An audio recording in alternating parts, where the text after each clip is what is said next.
Hi, I'm Christa Jacobson, head mistress of the Budo, where we teach authentic ninjutsu and classical samurai bujutsu. And for those of you who don't know what that is, it's the ancient martial arts of the ninja and samurai. In today's video, we're going to be discussing historical ninjutsu training. We're going to be talking about various techniques that come from the public records, scrolls, Densho, and Makimono. We're going to be given a review from this year's annual stealth camp that just finished last week. And I'm going to tackle a few questions that I get online, including I'm going to talk to you guys a little bit about a statement that was posted underneath one of my videos that was absolutely hateful. And it is absolutely wrong when it comes to historical ninjutsu training. I don't know where this individual gets their information from, but they're wrong. So I'm going to be discussing lots of things in the world of ninja. Now, before I begin, I always give a shout out to all of my new viewers. So if this is the first video that you guys have seen of me, my name is Christa Jacobson. I'm the head mistress of the Budo, which means School of the Warrior Way. We teach Koryu Ninjutsu and Koryu Bujutsu, so the ancient martial arts of the ninja and samurai. This organization does have other areas of focus, such as reality-based self-defense, weapons training and tactics, concealed carry, martial arts theory, thought and philosophy, martial arts conditioning. If any of those topics at all interest you, please subscribe to my YouTube channel and don't forget to click the bell. I do post 2 to 3 videos every single week. So if you guys are interested in any of those topics at all, please subscribe, click the bell, and keep up with what we're doing. Okay, so last week we just finished up on the annual Ninja Stealth Camp. This is an annual event that we host every single year, which is dedicated to training directly off of the scrolls. Not that we don't do that already on all the seminars and workshops and taikais that we have, but what makes the Stealth Camp very much different than all the other events that we host throughout the year is we try to work on things, or we try to work more on things that are outside of the 7 traditions and the 5 areas of training of the Budo than what's within. So like example, we're always going to use things from the Bansenshukai or the Ninpo or the Shoninki or things like that, but we still primarily stay within our 7 traditions and within our 5 areas of training and that sort of thing. And studying the scrolls is one of those 5 areas, but it's generally like it's something that we add to the training. It's not the training. Where the Stealth Camp is much different. It's more focused on the actual skills of stealth, silent movement, concealment, camouflage, the ancient training of the ninja. We definitely delve as much as we can into all the different scrolls and densho that are kind of outside of the 7 traditions and outside of the 5 areas of training.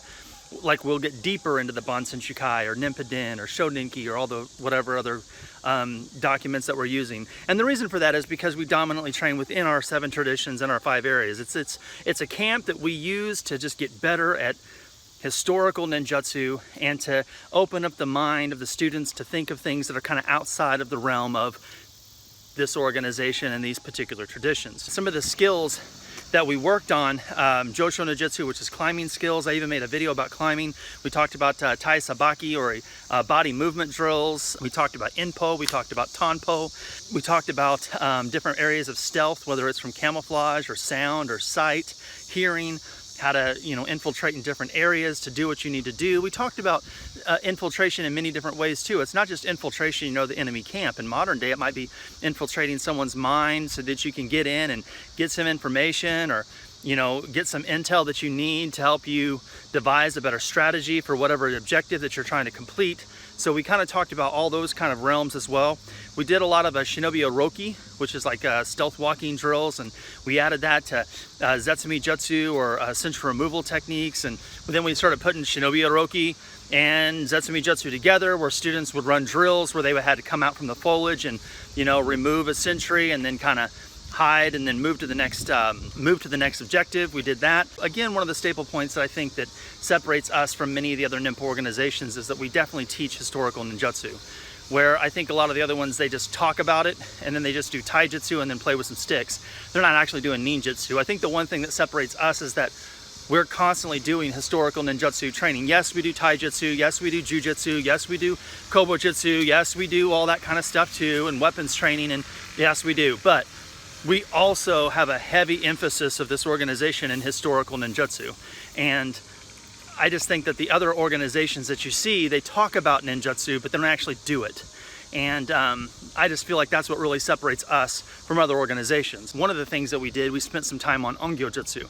And Gyojitsu is like the hiding techniques or disappearing techniques, or some people call them invisibility techniques. And some of the techniques that we're working on was Kohona Gakure, which is like leaf hiding, Shiba Gakure, which is like hiding in like high grass, that type of thing, Hotoke Gakure, which is like Buddha hiding, Magokure, which is eye hiding, or sight hiding, Azura Gakure, which is quail hiding.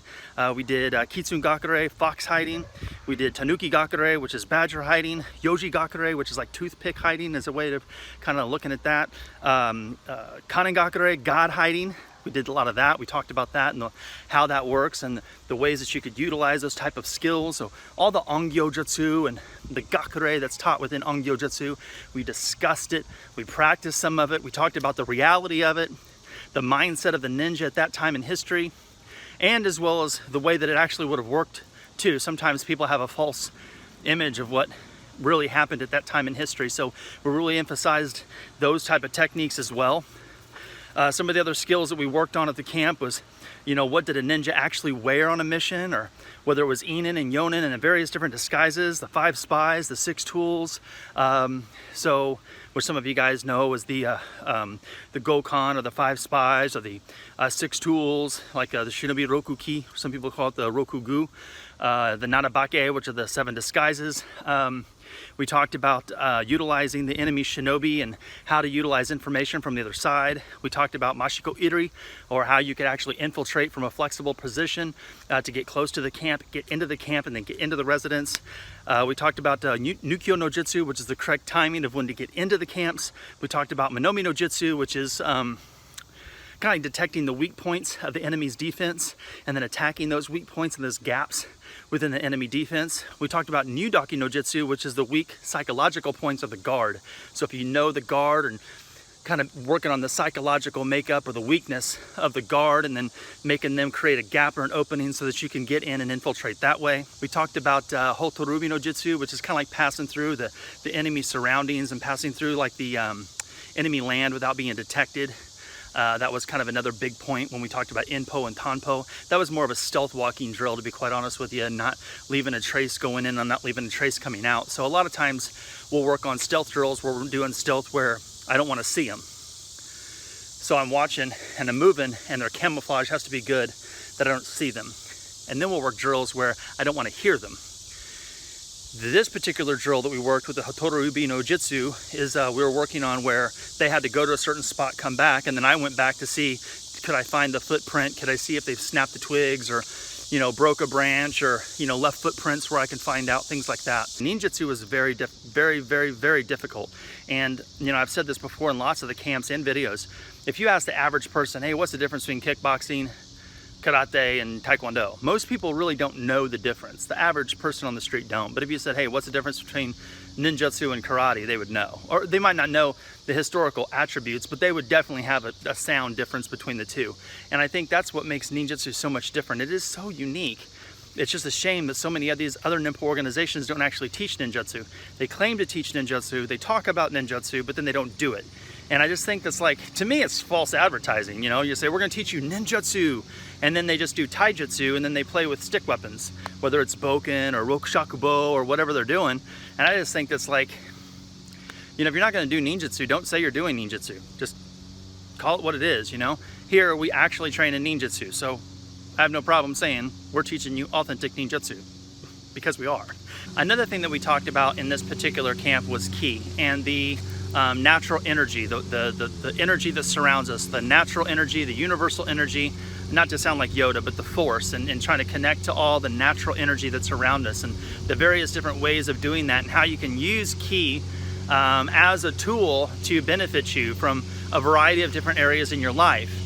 I also wanted to make sure that I did explain that ki is not what some people tend to say that it is as well. Some people get it really wrong. Like, I mean, the thing is does ki exist? Absolutely. Energy exists from everything around us, whether it's the trees, the earth, the rocks, the sun, the moon, the sky, the wind, all the natural sacred elements. There's energy that surrounds us.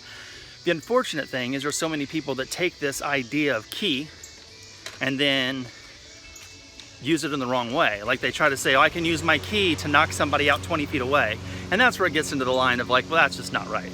Now you're taking something that's very special and sacred to a traditional martial artist like myself, connecting to the elements and trying to find balance mentally, physically, emotionally, spiritually. And we talk about ki and connecting to this natural energy. And then you get these martial artists that's like, oh, we're gonna teach a form of karate where we can knock you out 20 feet away. And it's like, God damn, like why would you do that knowing, and I've actually talked to people who are quote unquote ki masters, right, or chi masters. And I'm like, okay, I'm for real, I'm not calling you bullshit. I wanna see you do it. And they never did it.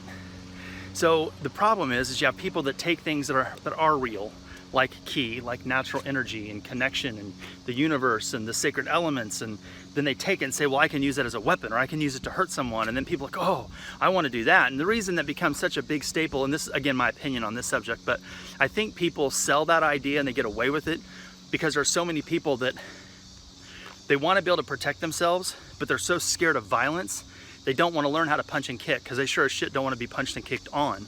And they're so scared of violence, they're so timid, and they're so far back that if they could truly believe that they can and throw some ki at somebody or some chi at you and then you'd fall over, like they're totally in on that. So I wanted to make sure that I did talk about the truth when it comes to ki or chi, you could say either way, energy, and how you properly use it to benefit yourself as a martial artist. And I did talk about how people take the idea of it and then propagate their business and put themselves in position to make money off of the idea, knowing that what they're doing is absolutely false. But it definitely makes them a lot of money because there are more people who are timid and don't want to fight but want to protect themselves. And then there are people who have no problem with physical conflict and then want to go through martial arts, right? So it really played the mindset of the people that does that really. There's more people, you look at demographics, there's more people that want to protect themselves but don't like violence than there are people that want to protect themselves and have no problem with violence. And I think that's why schools like that does the ki and chi and all that, I think that's why those schools exist. So anyway, that's kind of a review of the stealth camp. I want to talk to you guys about some of the skills that we did, some of the historical aspects, some of the scrolls that we worked off. We worked off of 2 Iga scrolls in my collection, 1 Kogoryu scroll in my collection, the Bansen Shukai Ninpiden Shoninki, and we talked about, there was one more. Oh, the ninja poems. We talked about some of the famous ninja poems. We talked about a few of those. Now, underneath one of my videos, this one guy, just a hateful bastard, he said, ninjutsu doesn't exist. It's a misused word, which should be shinobi no jutsu, and ninjas do have a martial art, and there's no such thing as a ninja martial art, and blah, blah, blah, blah, blah. Basically, I'm wrong because, okay. Clearly, I know what channel this guy likes to watch. So when people say ninjutsu is not a martial art, that is absolutely not true. Now, people tend to think there are 2 trains of thought with this idea that ninjutsu is not a martial art. You have ninjutsu is not a martial art, and we're going to put them on this side. And you have ninjutsu is a martial art, and we're going to put it on that side. And then we're going to talk about kind of the general idea. Ninjutsu, not a martial art. It's not. It's ninjas or samurai, and they just trained in samurai martial arts. Kenjutsu, iaijutsu, jujutsu, etc. Okay. And then this side, no, ninjutsu is a martial art, and they have their own specialized form of combat, and this is called whatever you want to call it. And then you have me, and I'm like, okay, this side is right. Ninja are samurai, and they did train in the same quote-unquote martial arts as the samurai, meaning taijutsu, jujutsu, kenjutsu, iaijutsu, sojutsu, kyujutsu, dantojutsu, etc. Agree with that part of it.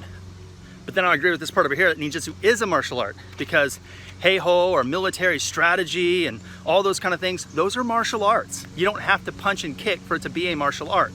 So this side thinks that ninjutsu is a martial art, and they define it as they have a special form of empty-handed fighting. You know, like they punch and kick like this or whatever, right? They have a specialized form of fighting.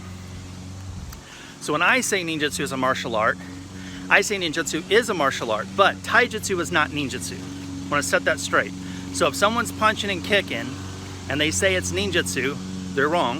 If someone's using a weapon and then they say it's ninjutsu, they're wrong. Can you use ninjutsu as you do those things? Okay, depends on the situation, the intent, and what's going on. Generally speaking, ninjutsu is done without the person knowing that you're doing it.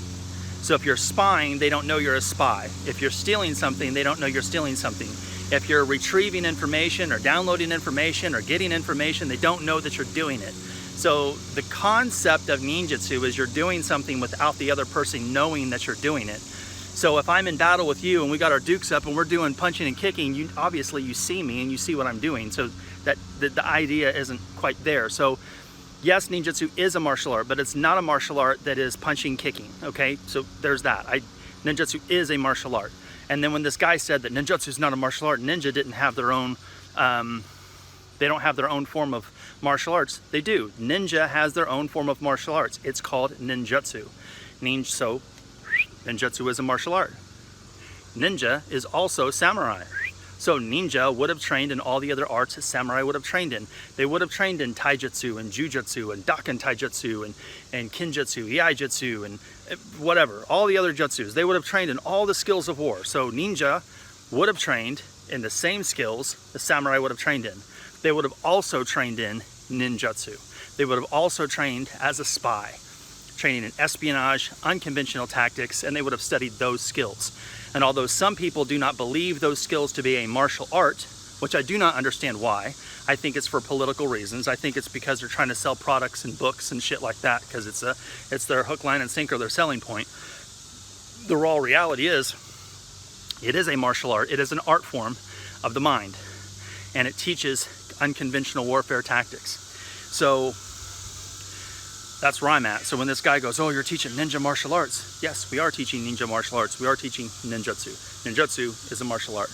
Anyway, if you guys enjoyed this video and you guys want to learn more about the ninja martial arts, how the ninja truly trained and what they truly did and the historical time period, please check out my website at www.budoninjutsu.com. If you guys are interested in training in real, authentic, true ninjutsu and classical samurai bujutsu, again, go to the website budoninjutsu.com. There you guys can see a list of our traditions, the philosophies and strategies that we teach, the 5 areas of training. If you guys do not live next to one of our schools, you guys can always join the Budo online ninjutsu dojo, and you guys can start training with us that way. So thank you guys very much for your love and support. I deeply appreciate it. And until next time, take care, be safe, and good luck in your journey of Budo.